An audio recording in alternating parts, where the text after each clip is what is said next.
Welcome to Life Burst. I'm Sarah. And I'm Matt. And today, you'll notice that there's nobody sitting next to me. They're a little bit further over. We're chatting with Matt.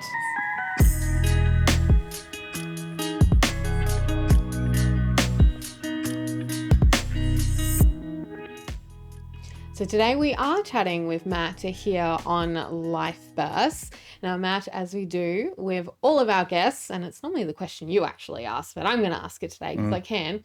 Where did life start out for you?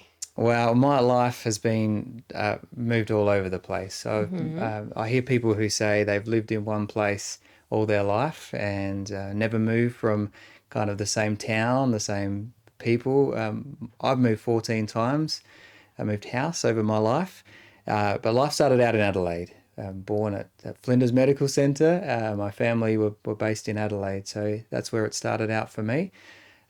But Dad was in the bank, and as he sort of progressed through his job and moved up to management, that caused us to move around a lot. So we moved from Adelaide after a few years to Renmark in the Riverland of South Australia, and spent a few years there, moved to another house there as well as a part of that move, and then back to Adelaide to the home that Mum and Dad had built. And by then, I think a couple of my siblings had come along, a younger brother and a younger sister. Okay, what type of things did you get up to in Adelaide with them? Well, I don't remember so much about the siblings in that stage. We did have Mum and Dad built that house just for, as they were married, and so it was kind of in a new area. There was always a block behind us that was never built on during that time. But I do remember it getting a lot of long grass at times of the year, and we would go and jump the back fence and collect all these caterpillars and have a bit of fun like that. But it was near the beach, and so a lot of time down at the beach in the southern suburbs of Adelaide, playing, just really having a great time. I had some good mates back then that I still see. We've lost touch a little bit, but we did keep in touch for a lot of years. One friend lived just around the corner, so we had regular catch-ups. But didn't get it up to too much great adventure in those early days. So were you a water person at the beach or a sand person? Oh, I'm not sure when I really started swimming well. The beach can be a bit dicey as far as, how safe it is for children, depending on the weather. But we were down there pretty regularly. It was just, we were literally a couple of blocks walk. Plenty of times. We had boogie boards. Good fun. So at some point you then had to move again because of your dad's work. So from there we moved to Port Lincoln on the Eyre Peninsula of South Australia. We only had 18 months there. That was a bit challenging. Each time we moved, I had to reinvent myself in a way, make new friends. You'd start off with, it took some time to get to know new people. We had a neighbour there who was in high school. I was still in primary school, and he came around, and I remember playing with him a fair bit.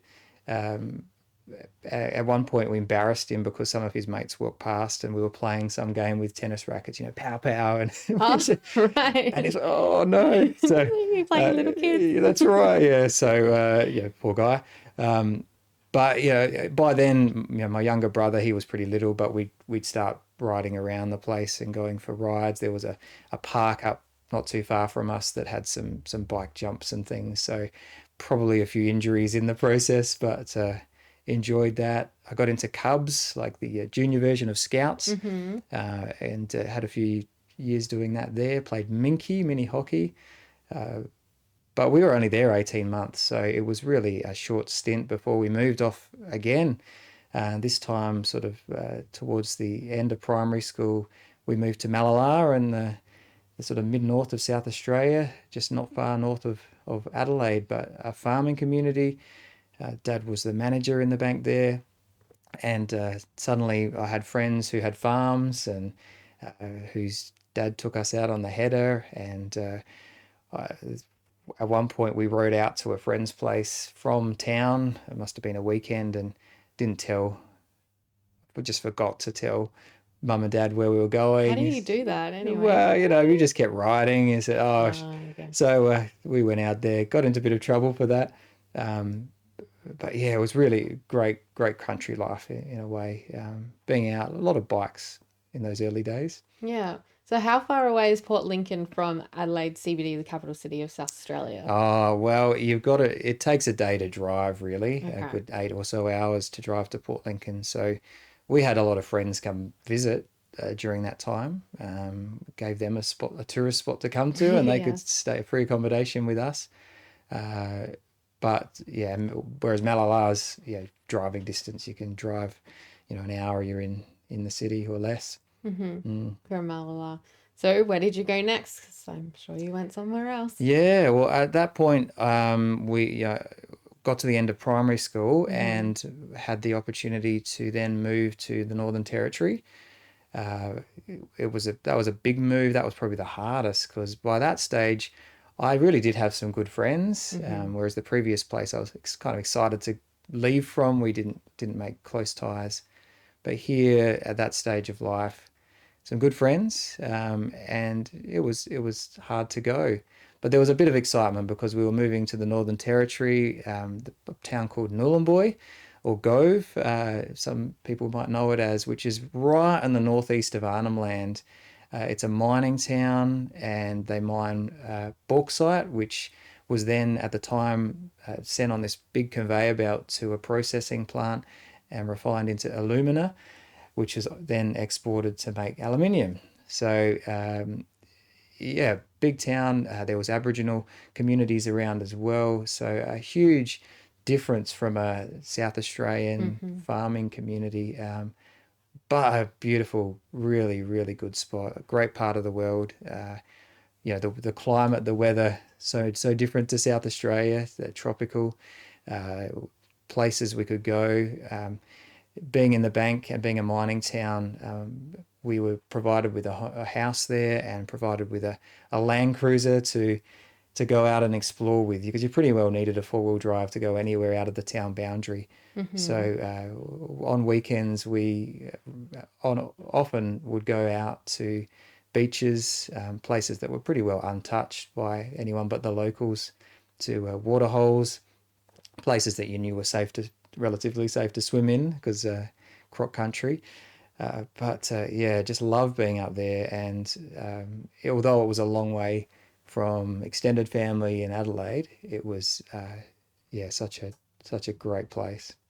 And what about making friends? You've talked about that was something a little bit challenging. You had to reinvent yourself again. How do you do that? And what do you even mean by reinvent yourself every time? Well, it's probably not the right phrase, but yeah, that one in particular was a different. I was through year 7. I moved and I'd started to get taller than everyone else, and so I arrived in this new place, and suddenly everyone said, "Oh, you're tall. You must be good at rugby. Come play for us." Rugby. This was South Australia, very Aussie rules focused. Up there were people from eastern states and all over. So there was a group playing touch rugby, which is a safer version where you don't tackle. Yeah.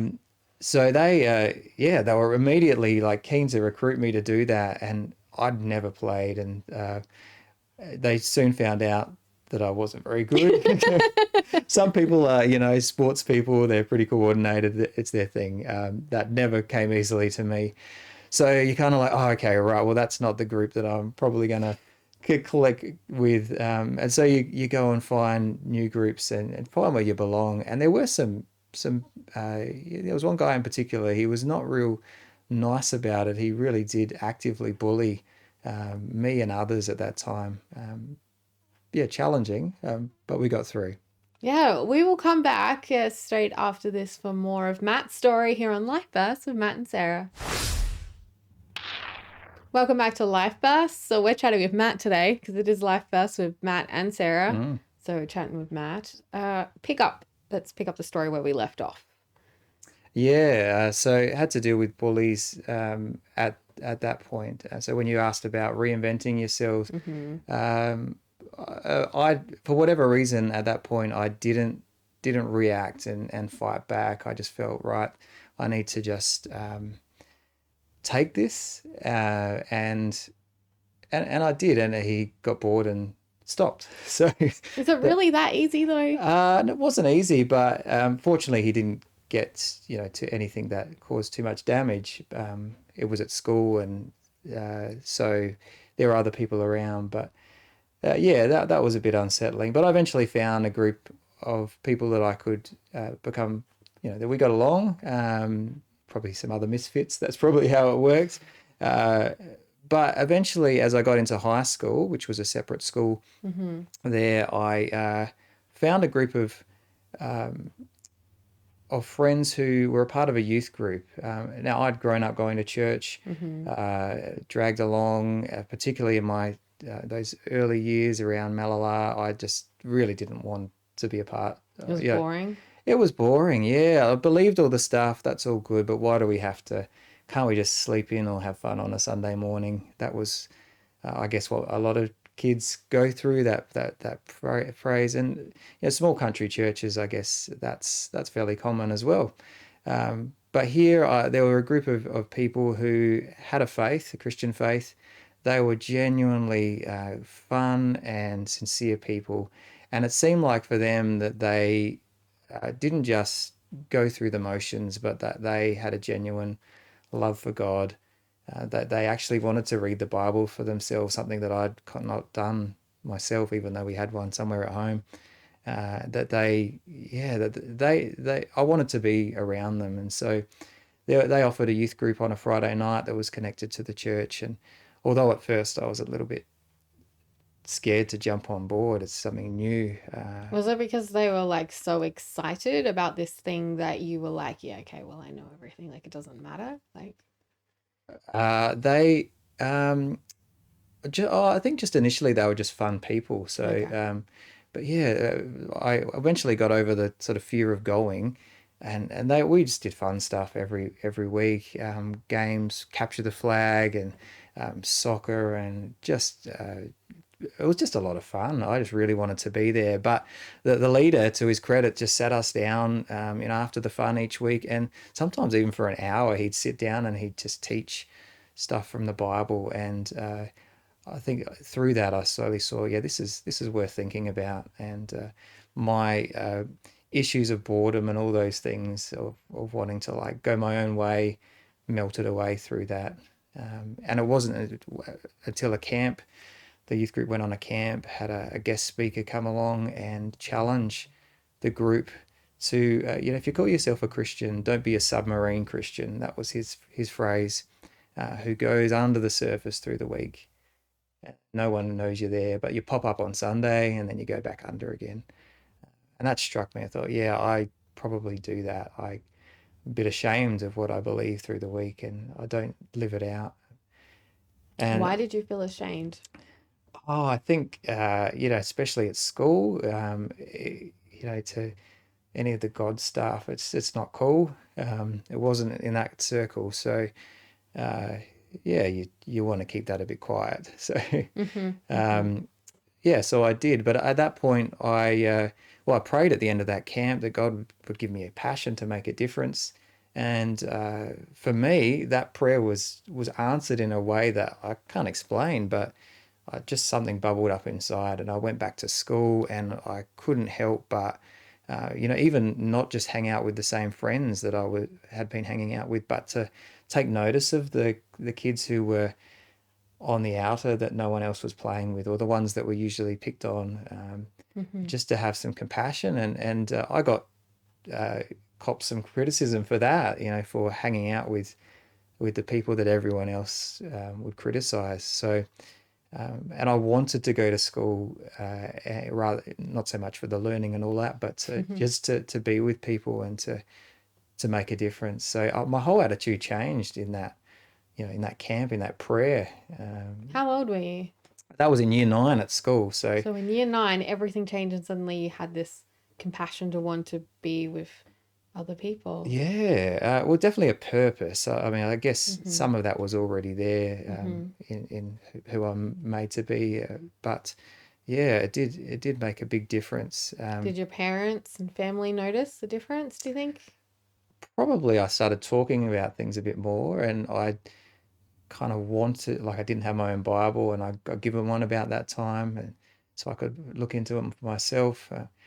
It was around that time that I got into radio as well, and that was due to someone from the church who ran a program on a Sunday night. They had a baby, so he was looking for someone to take it on, and Mm-hmm. I actually did that.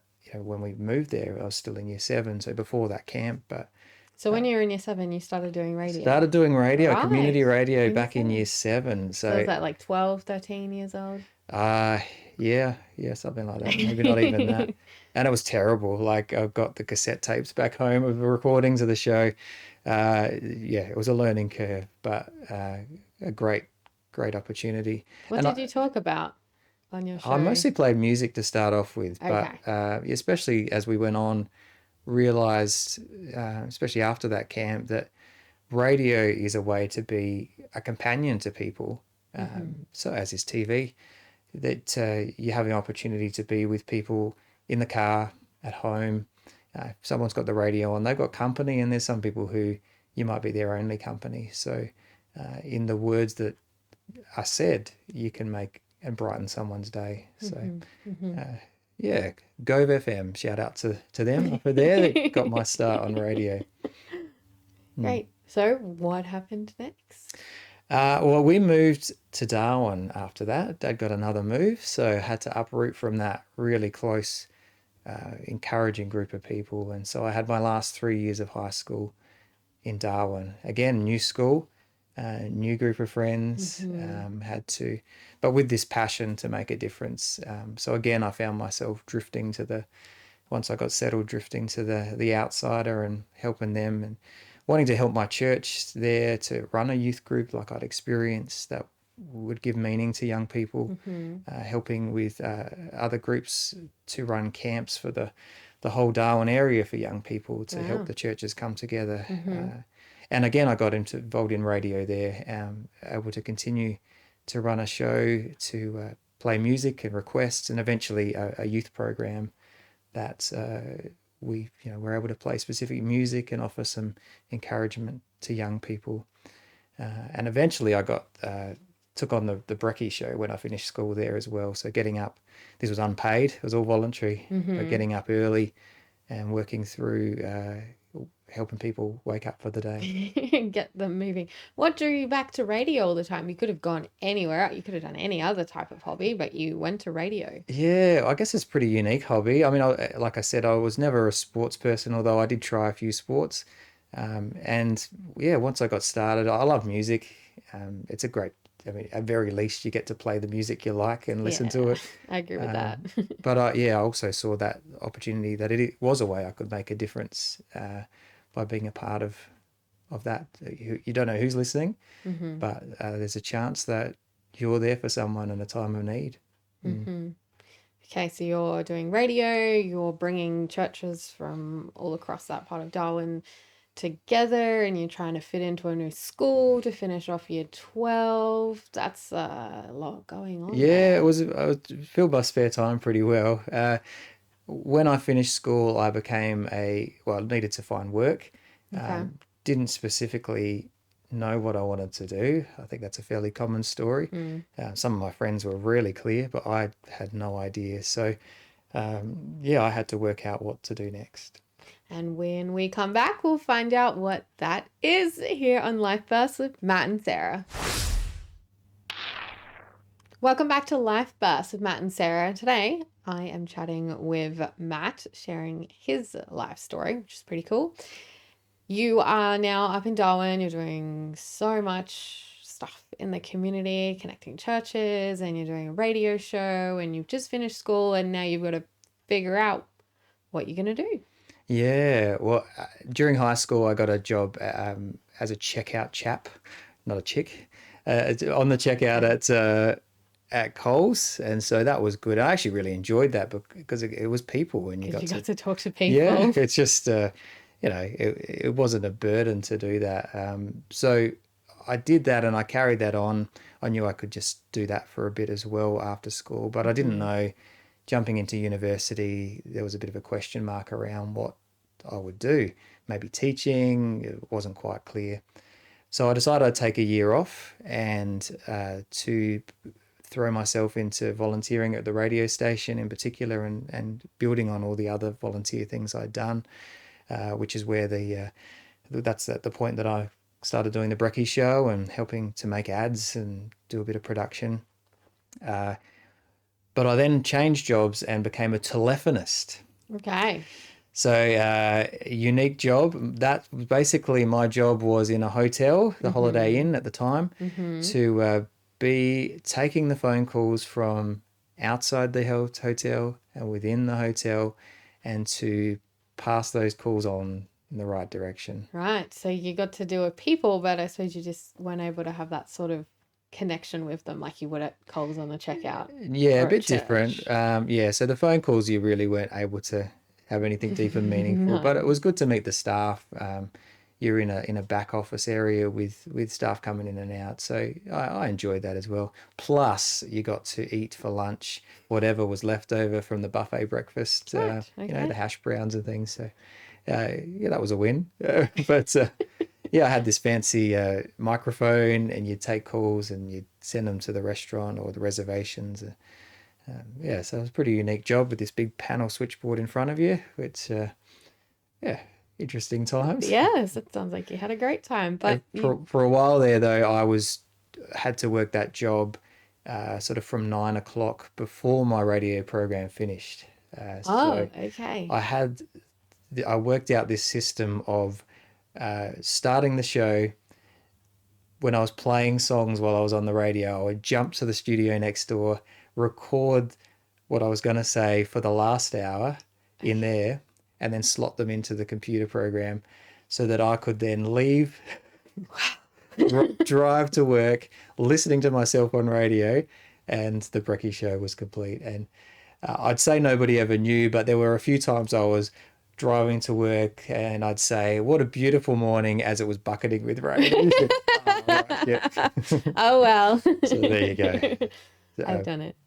But at some point in time, you met your now wife, Rebecca. Tell us how you met each other.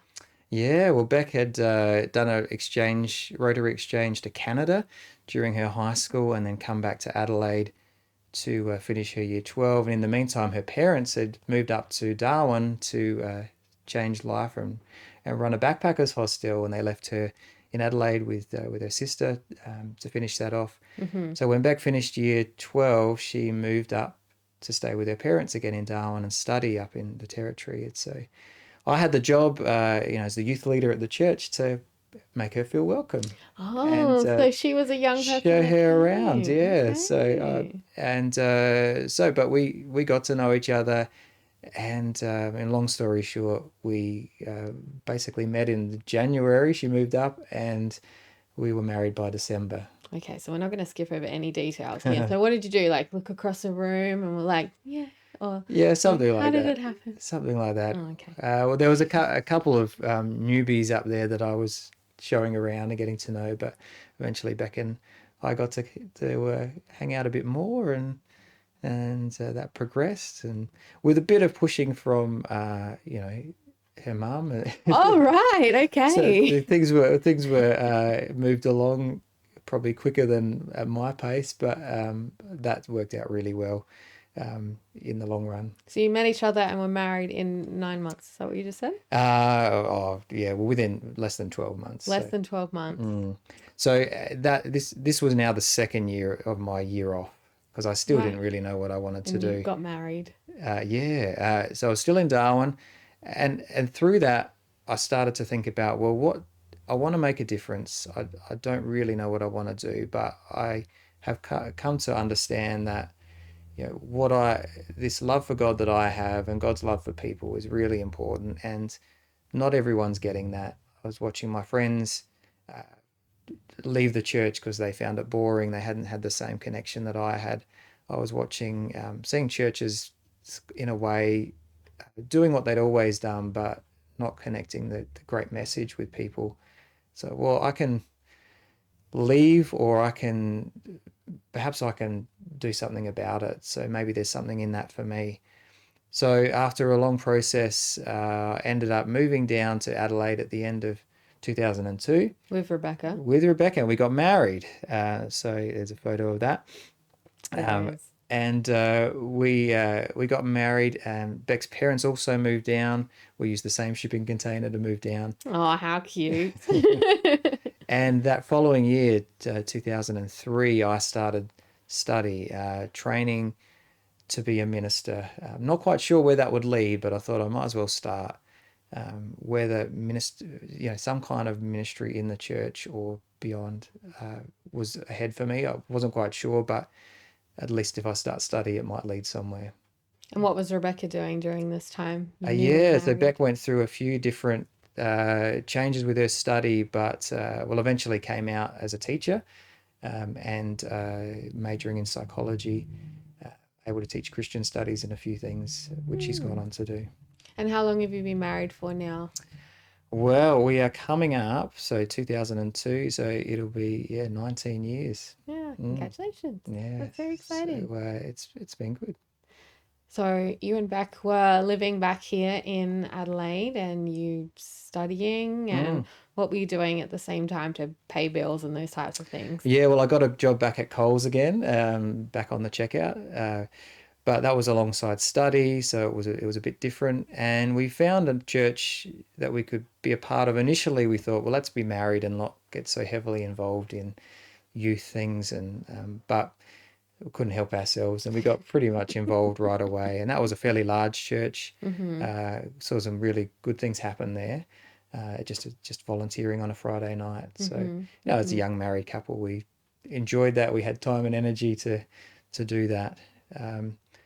But then I got a job as a youth pastor at a different church. Okay. So basically paid to lead a group of young people.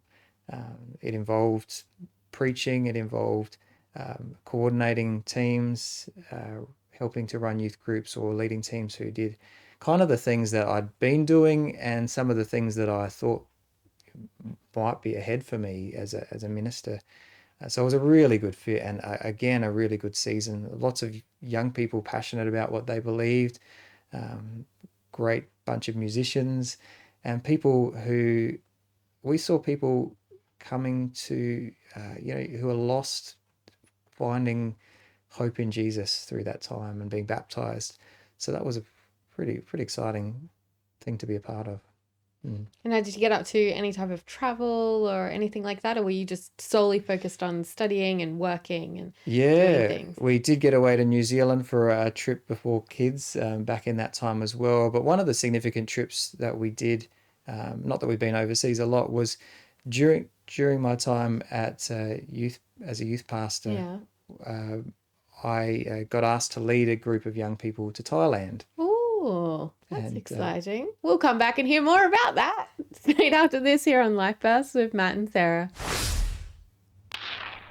This is Life Bursts with Matt and Sarah, and today I am chatting with Matt. Yay! We are on a journey, definitely on a journey. And you are now in Thailand. You have gone overseas with a group of young people. Thailand, right. I have never been to Thailand, and when I go to Thailand, what am I in for? Yeah, well, we did some of the things that you might be in for as a tourist. This was just a short-term, couple of weeks trip. It was a group of girls that we took over. Rebecca came as well, so that was fortunate. So, was it just you with a group of girls? Well, Beck and I and the group of girls, which worked out well. Have Beck with me. I could. But it was we.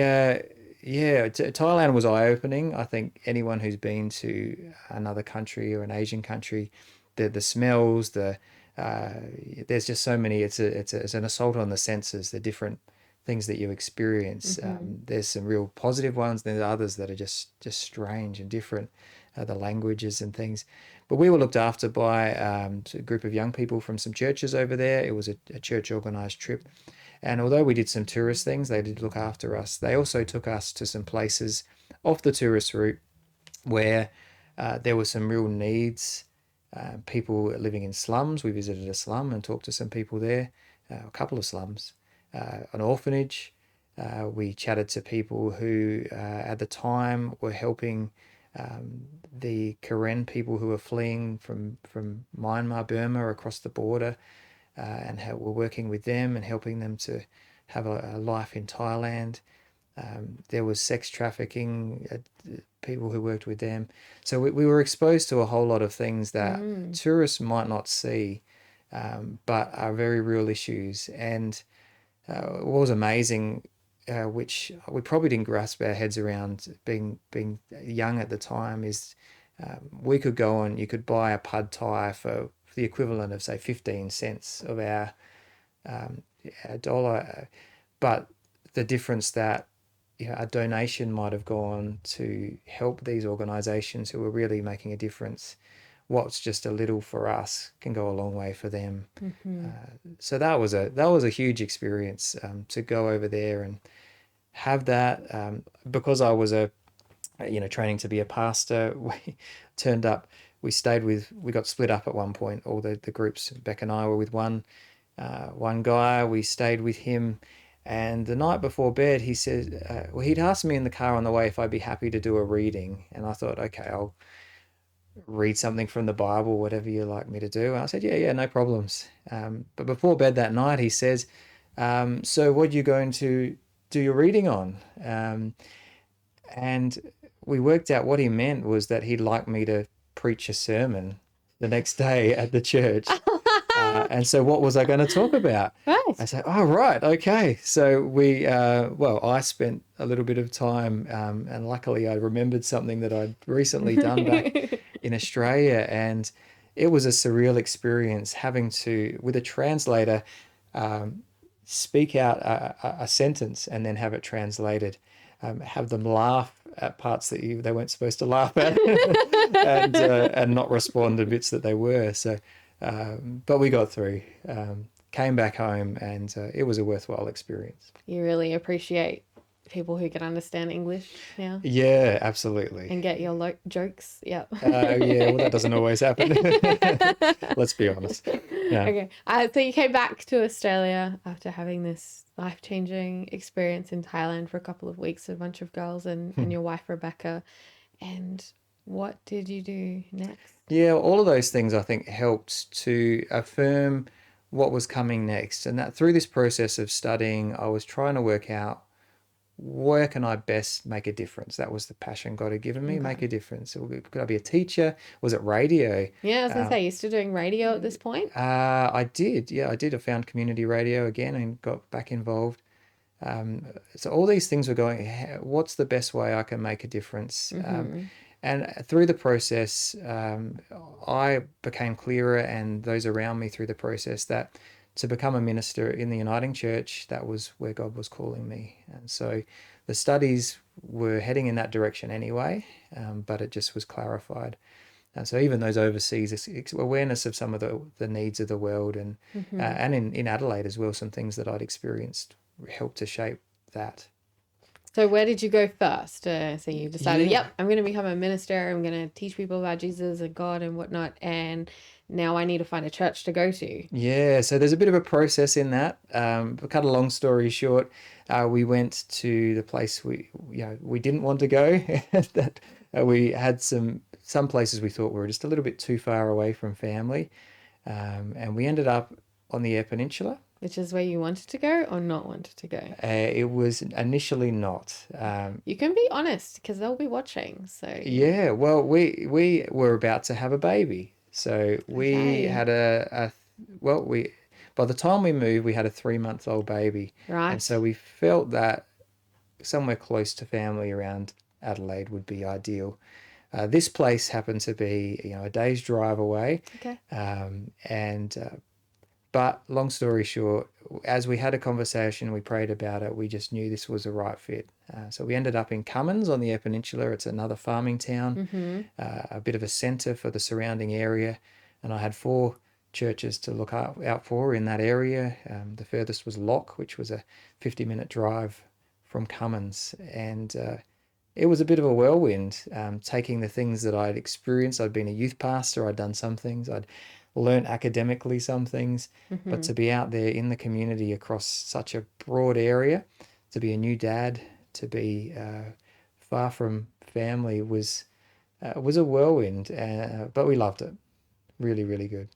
Now, being a new dad, how did that feel when your first child came along? Oh, it pretty special. I mean, on one hand, what they don't tell you is when they come out, they're all like blue and shriveled. And, okay, we're talking about this. Yeah. So it's like, well, were you adorable right off? Actually, pretty ugly for that first.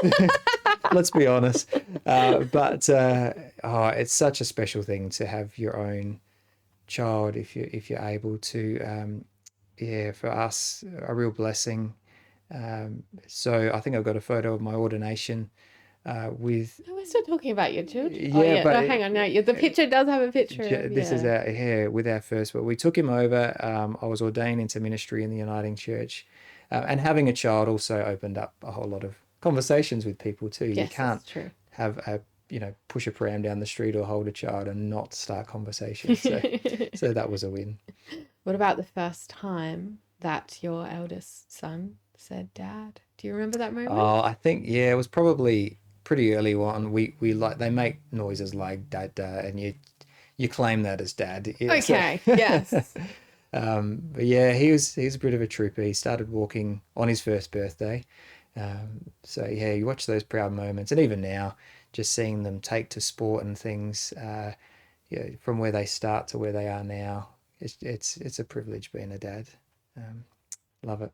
Look at the softer side of Matt we're seeing today. Okay, so now you're an ordained minister. You're looking after 4 churches, which means you've got a whole bunch of people that you have to sort of shepherd, really. Yeah, that was a learning curve.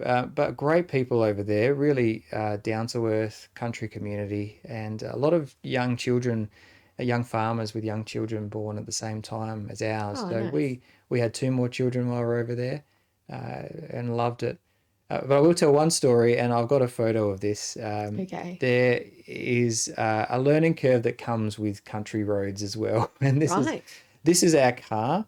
And there were particular roads that dirt, gravel. Most of the roads around, apart from the highways, were there. But when they're graded and they're pretty solid, pretty good to drive on at a reasonable speed.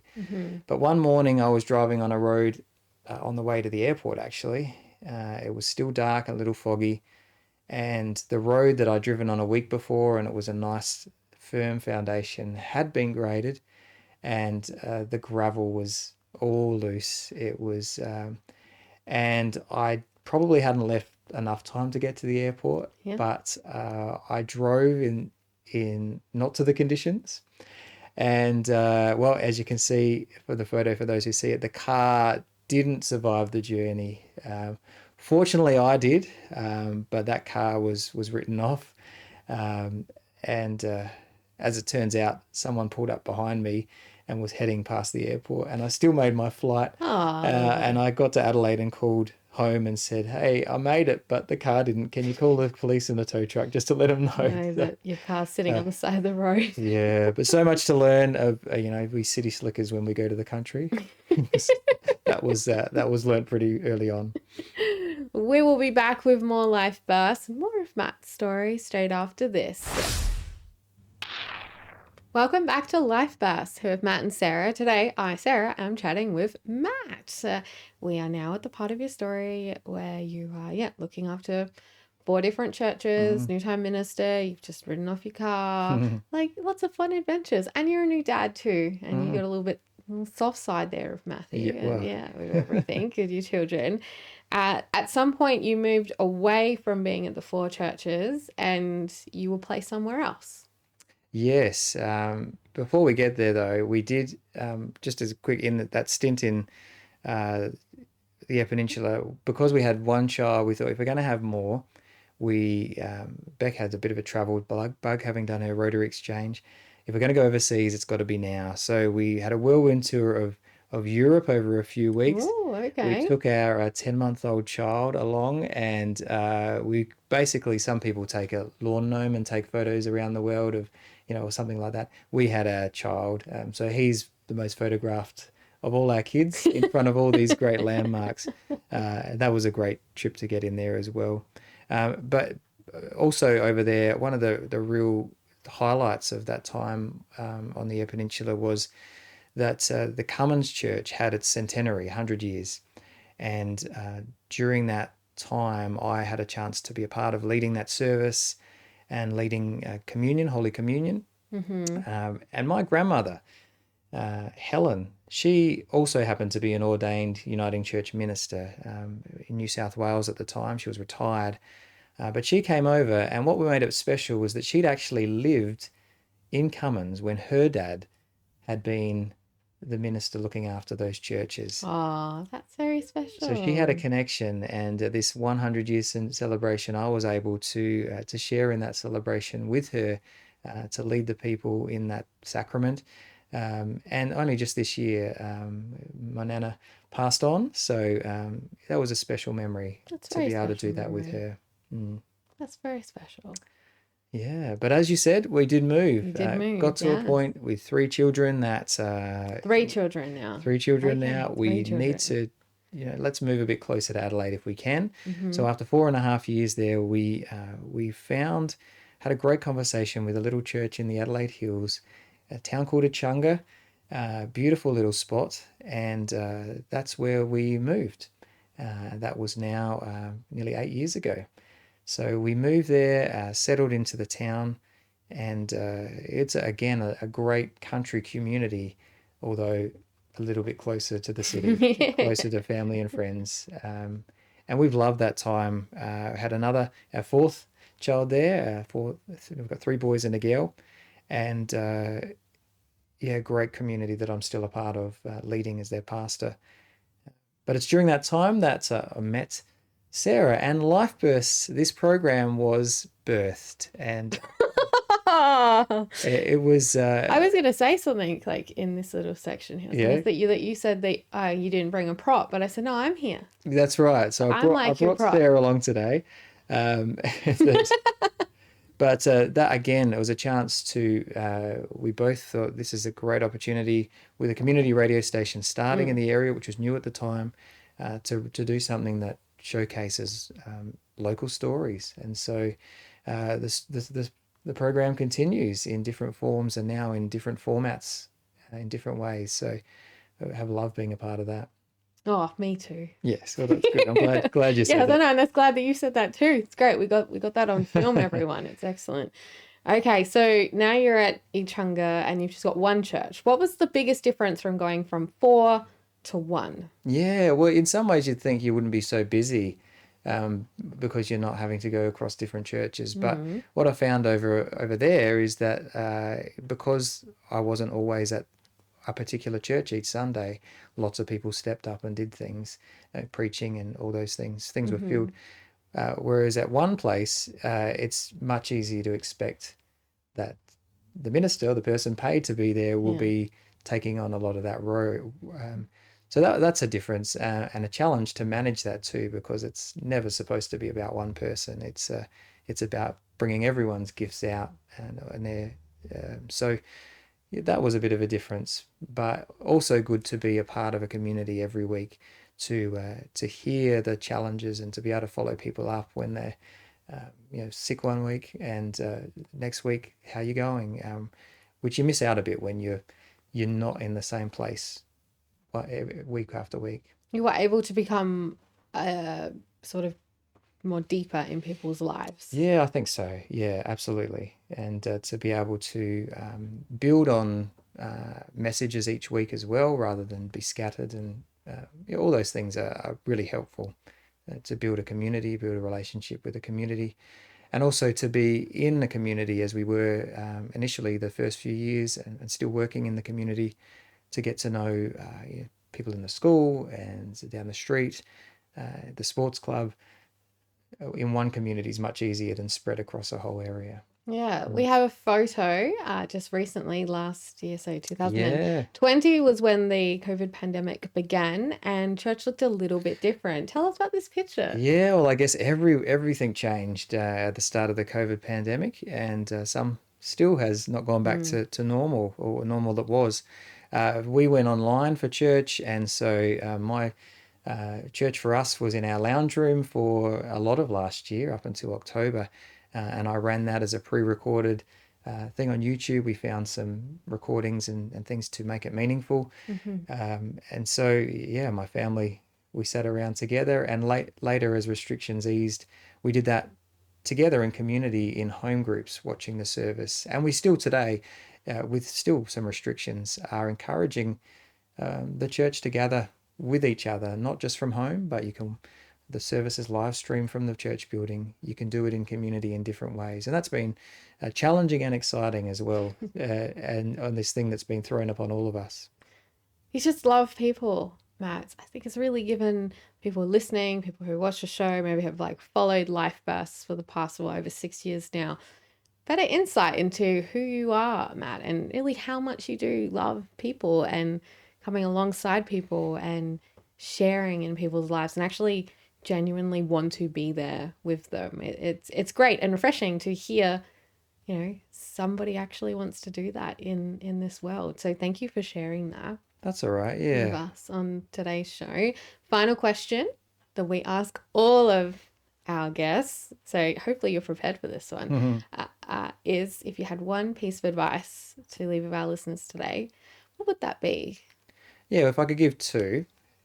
Of course, well, it's your show too, so you do whatever you want. One relates to what you just shared. Okay. I think for all of us, we can learn to be better listeners. So sitting down and hearing people's stories and getting to understand them goes a long way to helping us love people. If we can understand them and why they act and react in certain ways, it helps to be patient. It helps to love them. And so that would be my advice. Take the time to listen and get to know people. Life Burst is one way you can do that. But for the people in your life, particularly the ones that grate with us, it helps. The second is that for me, faith is so important. I believe Jesus came to give life and life in its fullness to all of us. So if there is, go and explore that. Don't just take for granted the fact that you've been told it's not for you. Make up your own mind, do your own research. There are plenty of people who believe that. So look into the goodness of it and why. Help to understand. Thank you for your two pieces of advice. It's your show. You do what you want. Pleasure. It's our show, actually. You can catch up with Life Burst wherever you get your podcast from. I'm going to let you help me with the outro if that's okay. Yeah, sure. Catch up with Life Burst wherever you get your podcasts from. You can also watch us on YouTube and Facebook and hear us on community television and radio. This has been Life Burst. And during Matt, I'm Sarah. And yes, I am Matt. Thanks for letting me share your story. We look forward to more stories week by week still to come. Life Bursts is hosted by Matthew Carratt and Sarah Freeman, with production by Rhys, Jarrett and Keykhosrow Azadegan. For more episodes of Life Bursts, go to rawcut.com.au. This is a RawCut production.